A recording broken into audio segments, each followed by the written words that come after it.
mga friendship ng shawarma, beef shawarma. So, imimins muna natin itong bawang.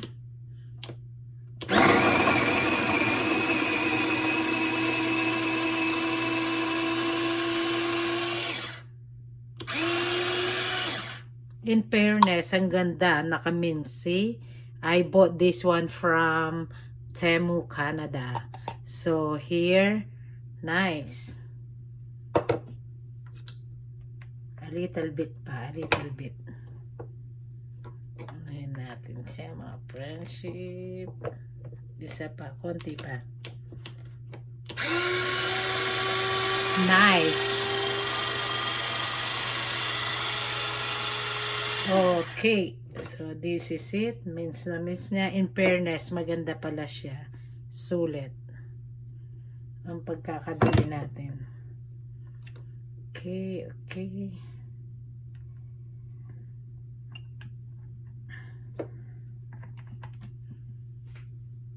Ayan o mga friendship. Means na means.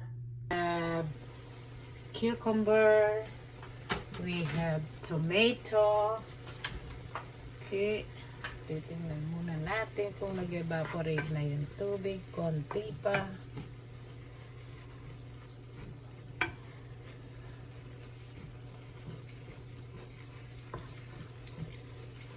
A little bit of iodized salt.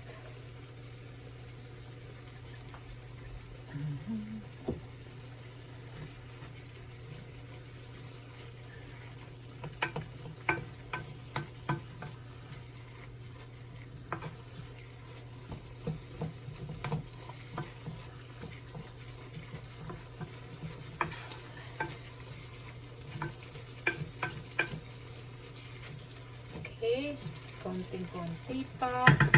Good. So, gagawin natin ang mga gulay. So, let's go here.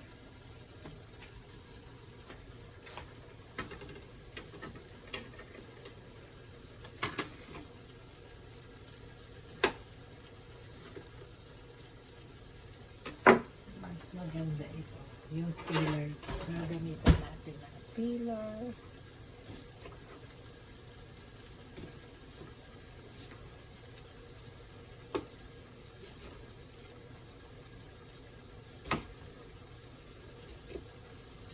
Hindi ako marunong talaga magluto, hindi talaga ako marunong magluto, mga friendship.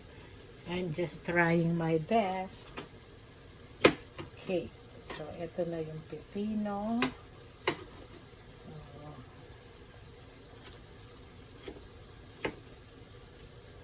there you go.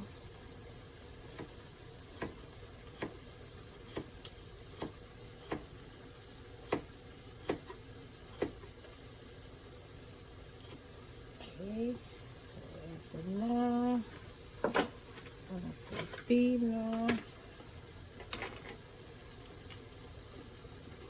Ayan. Okay.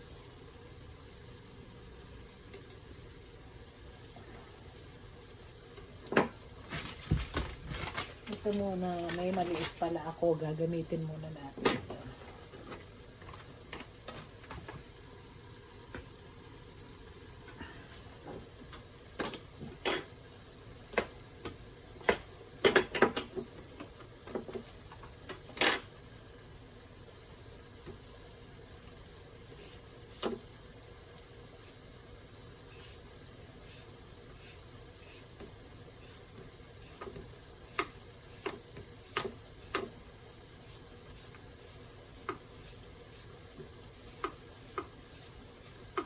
Okay, so this is it. That's it.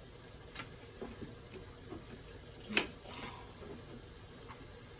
Then, half again. Half again. Then,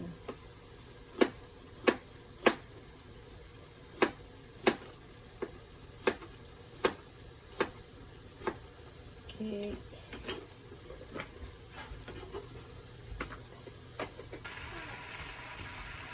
Now now I will do the tomato, mga friendship. So, I'll do this one.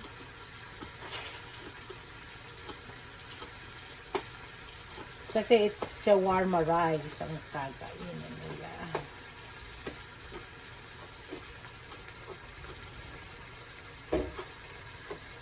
Okay, so this is again, oops.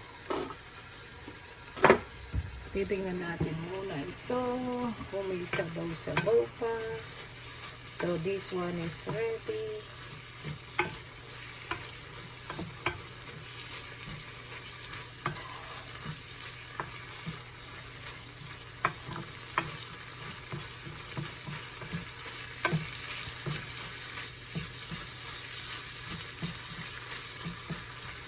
Konti pa. And we have the tomato again.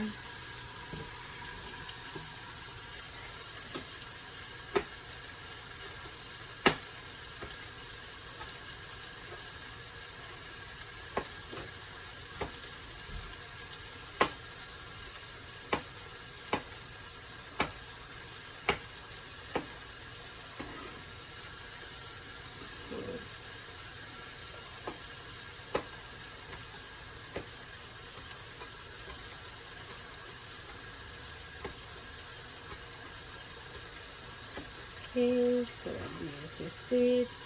Some they want kamatis, some they don't want it, so I'll just put it here. So this is our sidings now for the shawarma. Okay, so it's all good to go now. Done. Experiment lang ito, mga friendship.